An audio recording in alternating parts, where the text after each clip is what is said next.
Okay mga kababayan, Chris Ulo po at welcome back po rito sa ating YouTube channel. Okay mga kababayan, pag-usapan ho natin itong kalbong ito. Sorry sir, Senador Bato. Pag-usapan ho natin itong si Senador Bato de la Rosa na kung saan nagnganganak na naman ho dyan ho sa isang event ho. Na kung saan nagsasalita ho siya sa entablado. Na kung saan meron siyang mga sinasabi about kidnapping. Pakinggan muna ho natin mga kababayan, bigyan ho natin na reaction opinion ho ito. Hindi kikilos ngayon. Sino pagkikilos nito? Wala na.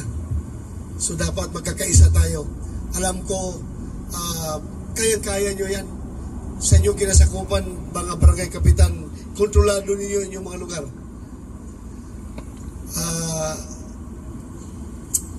Itong coming Monday, magkakaroon ako ng Senate hearing. Itong spate of kidnappings. Magkakaroon daw si Senador Bato de la Rosa about dyan sa mga kidnapping. Okay naman pala, may oras naman pala ang mga senador. May oras naman pala ang mga senador kahit halalan. Bakit di na lang ang talakayin nyo yung impeachment trial ni BP Inday Sara Duterte? May time naman pala kayo. Ito si Senador Bato de la Rosa, magpapatawag daw ho ng hearing about sa mga kidnapping. May mangyayari kaya dyan, Senador Bato? Kasi mga ginawa mong hearing no nakaraan, wala naman nangyari. Yung PDLX ko, no? Ano nangyari dun?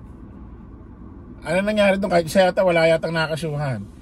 Doon sa ginawa mong yun nila Robin Padilla, ginawa nyong hearing, yung Senate hearing, dinala nyo sa Davao about doon sa mga pulis na lumusob sa kay OJC.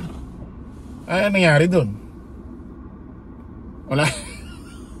Okay, may bago na naman doon siya meron naman doon siyang gagawing hearing about sa mga kidnapping. Pakinggan natin ha. Na nangyayari ngayon sa Pilipinas, marami-rami na rin ang nangyayaring kaso. Kaya pag-imbestigahan ko kung anong nangyari, bakit ganon. Lately, merong isang bata, anak pa ng Malaysian, kinidnap dyan sa BGC. BGC at the heart of the city. Kinidnap yung bata. Hininga ng ransom na 20 million US dollars yung pamilya.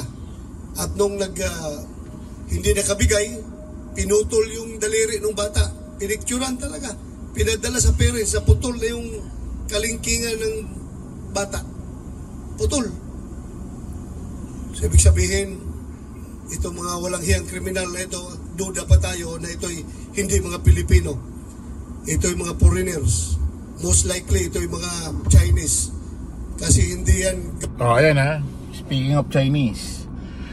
Alam niyo mga kababayan, naniniwala ako, ito, opinion ko ito, na itong mga Chinese na mga grupo ngayon, na kung saan at tulad niyan, may kinidnap daw na bata, Malaysian, anak ng mga Malaysian, ang lahi nila Malaysian. Ako naniniwala ako, ito yung mga miyembro rin ng Pogo, na kung saan nawala na ho ng hanap buhay na illegal na Pogo. Hindi sila makabalik sa bansa nila, may mga kaso, andi dito sila, gumagawa na lang ng ibang pagkakakitaang illegal na naman.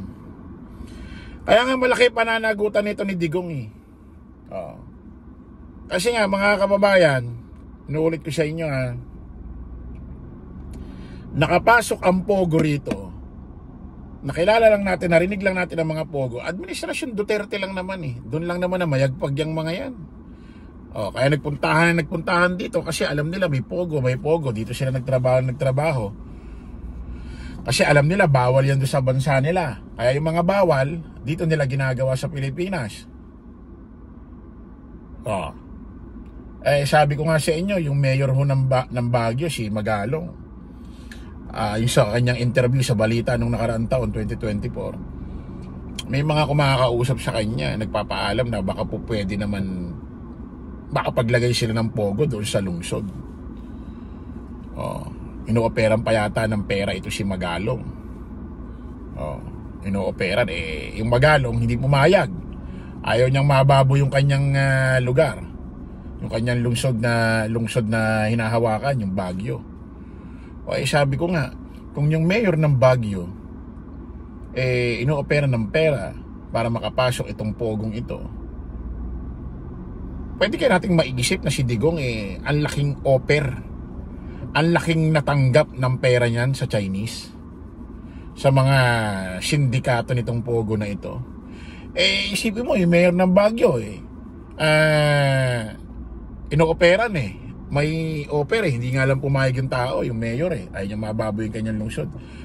Baguio lang yun, maliit na lugar lang na isang lungsod yun. Paano pa kaya yung pogo pinayagan ni Digong, pinayagan nila Bongo makapagtayo rito ng negosyong pogo? Masasabi kaya natin na may malaking natanggap si Digong dito sa mga pasimuno ng pogo? According kay Digong dati, malaki raw nakukuha nating tax dyan sa pogo, malaki na itutulong. Malaki nga na itutulong. Saan naman galing? Sa masama. Di malas yun. Ibig sabihin, nagkakaroon tayo ng tax na kung saan galing sa kasamaan. Iba talaga mag-isip to si Digong, Iba ang takbo ng utak, mga kababayan, malas pa nga yung ganun Isipin mo, magkakaroon tayo ng tax, pondo sa ating gobyerno na galing sa kasamaan, illegal. Mamalasin pa tayo niyan. Ang daming na-discover sa loob, ang dami palang mga illegal dyan sa loob ng pogo na yan. Talabakan kung ano-anong mga illegal na gawain. Kaya ngayon, syempre, ang administrasyong Marcos, tinutulig sayang pogo na yan. Ang gagawin niyang mga yan, wala nang trabaho, wala nang diskarte, gagawa ngayon ng ibang pagkakapirahan. Malamang yan yung mga nangingidap na yan, miyembro ng pogo yan, wala nang trabaho, wala nang mapagkakitaan. Kasalanan pa rin ni Digong, Sabi ko nga sa inyo, iba-ibang topic, pero pagka tinutumbok mo, meron talagang pagkakasala pa rin si Digong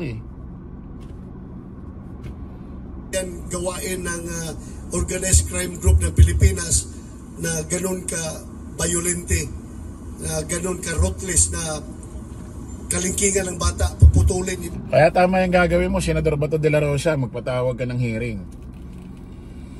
Kasi kasi iimbestigahan yan. Sigurado may mga pulis dyan na iimbitahan. Sigurado lalabas sa investigasyon. Etong mga Chinese na nangidnap doon sa bata, na ang lahi Malaysian, sigurado lalabas dyan mga dating pogo worker ito, o mga boss, mga miyembro ng pogo. Kasalanan pa rin ng administrasyon Duterte yan.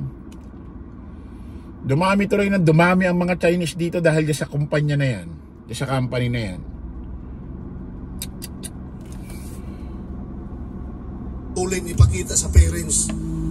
So, andyan, bumabalik na naman sila. Kaya, I am very much worried.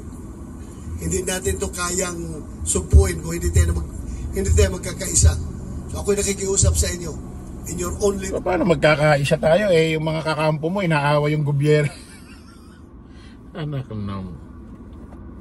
Lagi na lang ganun na naririnig, Hindi tayo magkakasundo, hindi tayo magkakaisa, walang mangyayari sa bansang Pilipinas. Paano ba tayo magkakasundo, magkakaisa? Ibig sabihin, ang administrasyong Marcos ang maikipagkasundo sa Duterte? Gobyerno ang lalapit sa pamilya Duterte, ang magtitiklop-lohod, papakumbaba, susunod sa mga gusto ng Duterte. Ganun ba yun? Pamilya Duterte lang naman ang umaaway sa administrasyong Marcos Sila unang nanira. So ano yung sinasabi nyo lagi kung hindi magkakasundo, o hindi magsasama-sama, walang mangyayari, wala tayong asenso, o hindi natin masusugpo ito?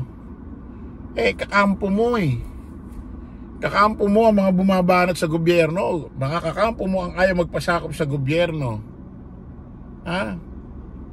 At hindi naman ibig sabihin na kapag magkakasundo-sundo, kung talagang meron dapat gawing investigasyon dyan sa DepEd at OBP, Ganun ba ibig sabihin nyo ng pagkakasundo? Hayaan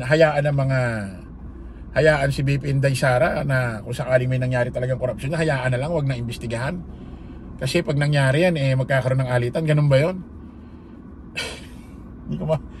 Hindi ko makakuha yung mga gusto yung ibig nyo sabihin eh. Ha? Kailangan i-areglo na lang. Wag na imbestigahan. Para kunyari nagkakasundo tayo. Kaya sakripisyo na lang yung pera, tax ng taong bayan na napunta sa OBP at DepEd. Huwag na alamin kung saan napunta. Huwag lang mag-away-away, ganon. Ay, Jesus Marioso. Tingnan natin kung anong mangyayari rito sa gagawing pag-iimbestiga ni Senador Bato de la Rosa. By Monday daw yan, tomorrow yan.